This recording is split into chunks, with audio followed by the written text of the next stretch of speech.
Hej og velkommen til den her præsentation for Furesø Kapitalforvaltning. Mit navn er Simon Christensen, og jeg er porteføljeforvalter og stifter. Vi lancerer en investeringsforening, som hedder Furesø Globale Kvalitetsaktier, hvor vi investerer i 20-30 globale kvalitetsselskaber, som alle er eksponeret mod markeder med gode strukturelle vækstmuligheder. En af de markeder, som vi gerne vil investere i, kan du få en introduktion til i den her video, og vi har valgt at kalde det for industriel innovation. Jeg vil også gerne give dig et eksempel på et selskab, som er i vores investeringsunivers inden for industriel innovation. Og det er det svenske industriselskab, det hedder Atlas Copco. Men inden vi går i gang, så vil jeg gerne henlede din opmærksomhed på ansvarsfraskrivelsen på den sidste side i præsentationen. Selskaberne inden for det tema, vi har kaldt for industriel innovation, det er primært selskaber inden for industrien. Vi har delt det op i to dele. Den ene del med selskaber, som vi forventer vil have en lidt højere vækst end industrien, og den anden del er selskaber, som vi mener tilbyder en kritisk infrastruktur til deres kunder, og derfor har en meget stærk markedsposition.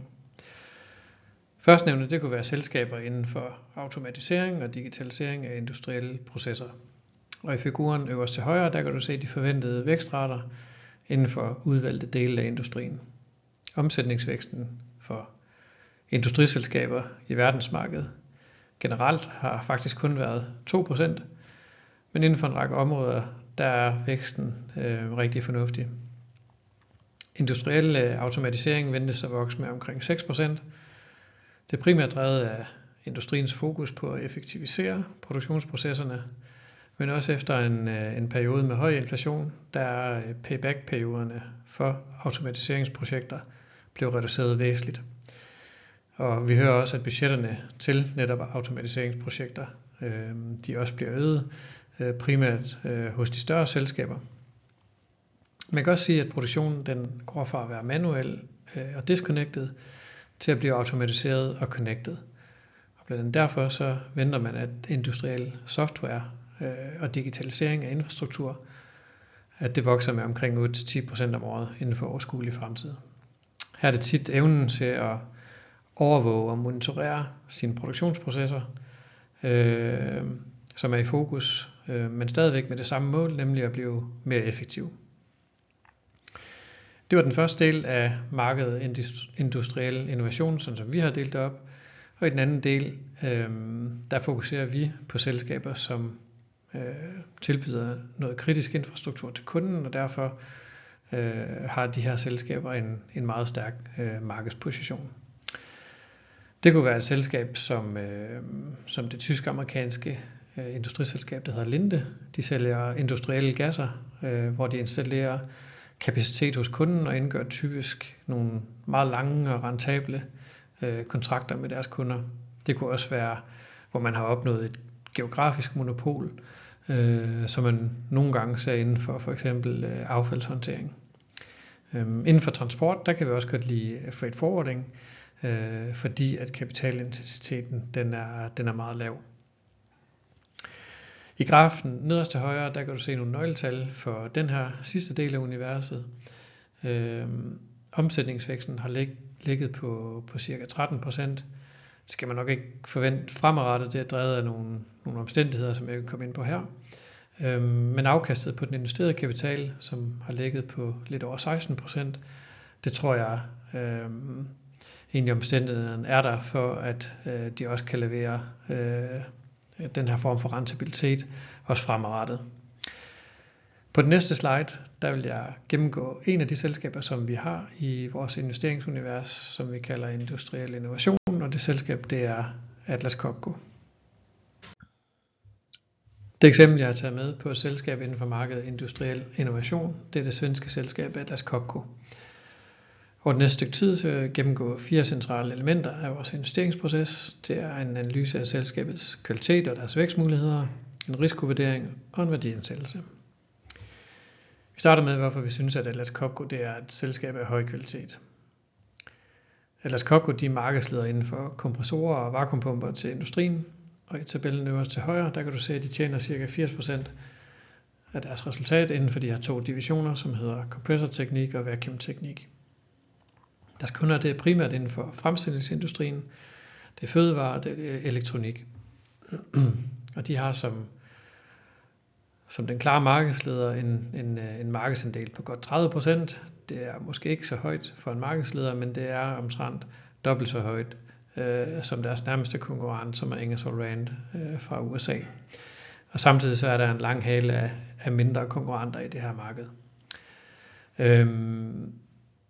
Atlas Copco, de har i min optik en skalefordel, fordi de er så meget større end deres konkurrenter. Og de har gennem mange årtier investeret langt mere i at udvikle deres produkter til at være førende inden for eksempel energiforbrug.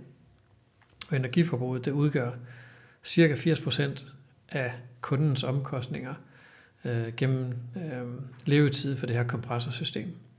Så det er enormt vigtigt at være teknologiledende på det område. Udover det, så er cirka 20% af omsætningen til procesindustrien, det vil sige fødevarer, hvor der er rigtig strenge krav til produktionsprocesserne, for at undgå os forbrugere, vi ikke kommer til at indtage noget, som vi ikke skal. Så udgør elektronik eller microchip-industrien også cirka 20% af deres omsætning. Og inden for mikrochip-industrien, der er kvalitetskravene som underleverandør også helt ekstremt høje. Så det teknologiske lederskab, som Atlas Copco de har opbygget gennem mange årtiers forskning og udvikling, det er det, som vi ser som selskabets væsentlige konkurrencemæssige fordel. Men i forhold til kvalitet, så vil jeg også gerne nævne et par yderligere ting, som vi synes er vigtige. 70% af det produkt, som kunden modtager, det kommer faktisk fra outsourcede underleverandører. Så Atlas Copco er også meget en montageforretning, og det betyder, at deres kapitalbinding er ret lav. Det er vigtigt, hvis man gerne vil skabe noget cashflow til sine aktionærer, og det er så rart, at man i en cyklisk industri ikke har så stort et kapitalapparat. Det giver noget fleksibilitet. Serviceandelen udgør omkring 35% af omsætningen, og den er meget lukrativ. Hvis man ser på den division, som hedder Compressor Teknik, så har de et meget højt afkast på den investerede kapital, netop på grund af den her høje serviceandel. Og den sidste ting, jeg vil nævne, det er, at Atlas Copco har en lang og stolt tradition for at drive virksomheden decentralt. Det har det med at incentivere divisionerne og de enkelte divisionschefer til at skabe nogle gode resultater.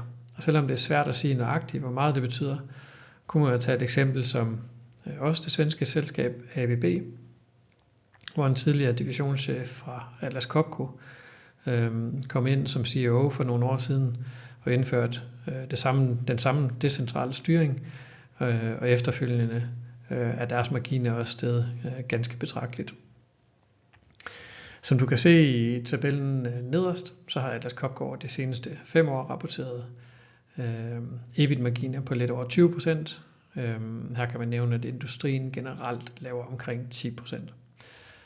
Deres afkast på investeret kapital ligger på omkring 25%, og de er i stand til at konvertere næsten 100% af deres indtjening til cashflow.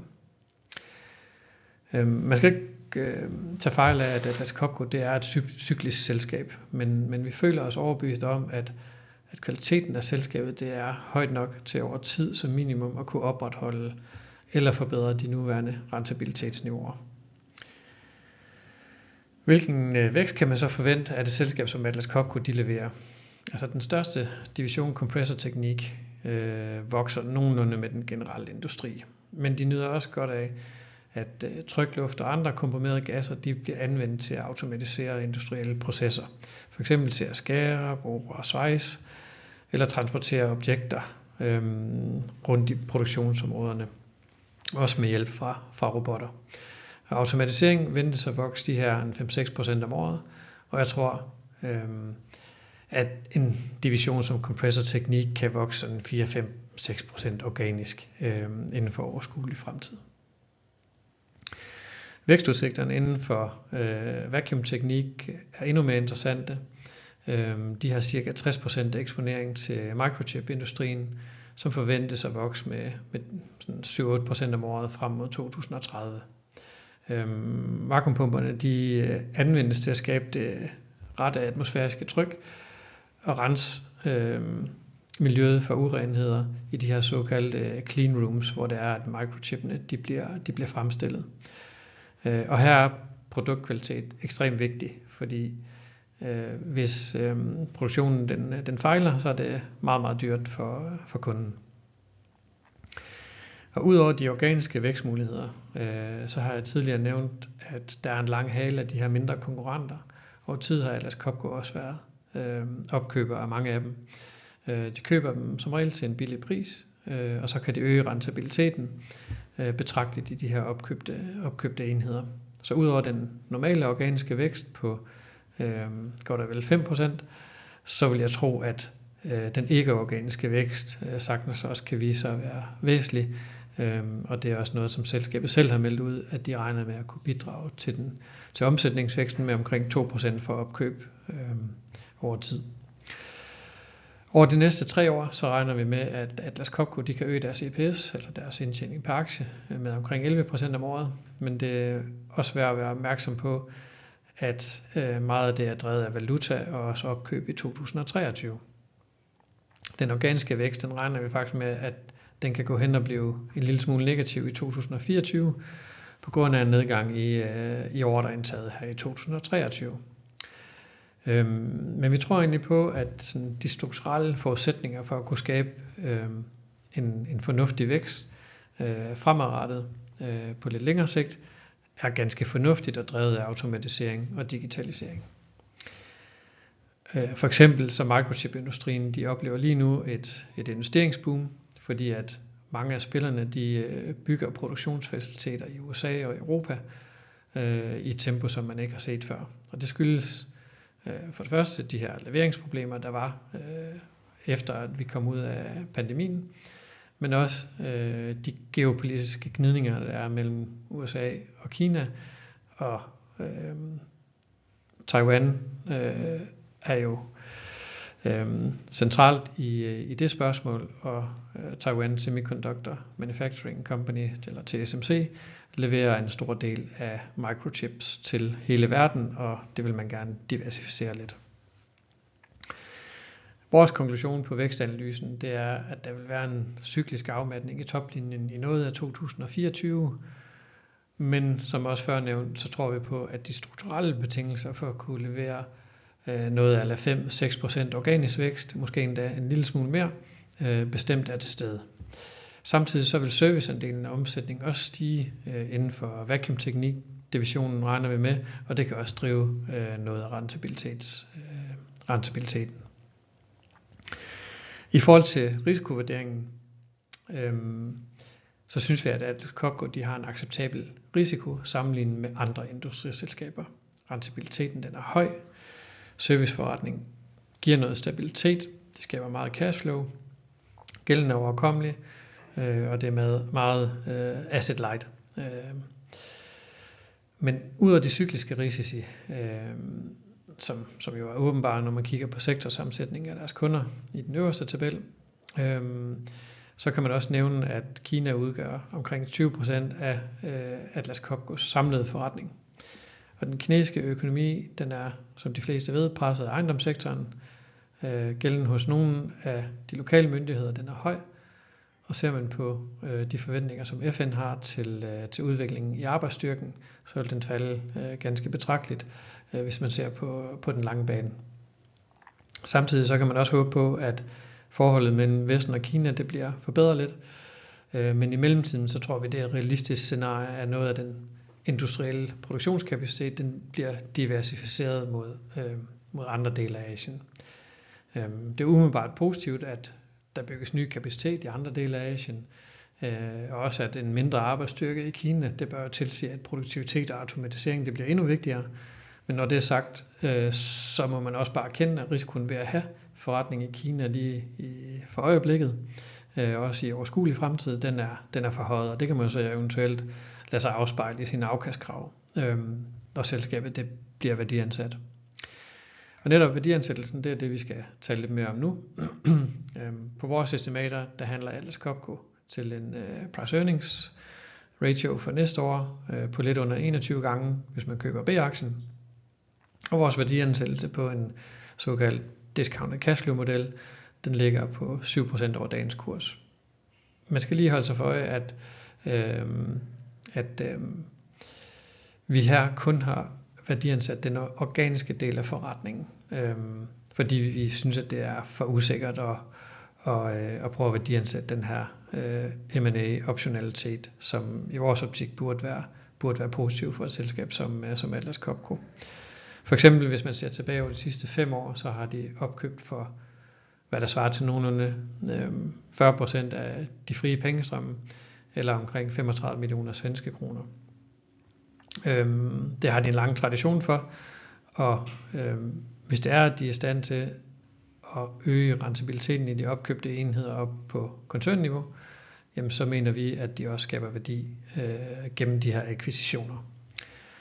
Og laver man over mange år en disciplineret opkøbsstrategi i et fragmenteret marked, så kan det generere meget værdi over tid. Man kunne for eksempel tage et eksempel som DSV her i Danmark, som i vores optik har været i stand til at skabe ganske meget værdi gennem deres akquisitioner gennem tiden. Og så vil man også se, at nogle af de her lidt større opkøb, de kan åbne et nyt marked for selskabet. For eksempel så købte de både i 2014 og 2016 et par større selskaber, som har været rigtig, rigtig vigtige for den position, som Vacuum Technique-divisionen, som i hvert fald fra en vækstbetragtning er den mest attraktive lige nu. Og de 2 opkøb var meget vigtige for den position, som de har i dag. Så i vores optik, så ligger der noget positivt optionsværdi i Atlas Copcos opkøbsstrategi. Vores strategi med Atlas Copco-aktien, det er, at vi godt kunne se os selv som aktionærer på sigt, men også givet de risici, som vi har nævnt tidligere, sammenkoblet med den værdiansættelse og den upside, som vi gerne vil have i de selskaber, vi investerer i, så væbner vi os sådan for nærværende med tålmodighed. Det var, hvad vi havde at sige omkring Atlas Copco og vores marked industriel innovation. Jeg håber, at du synes, det var interessant.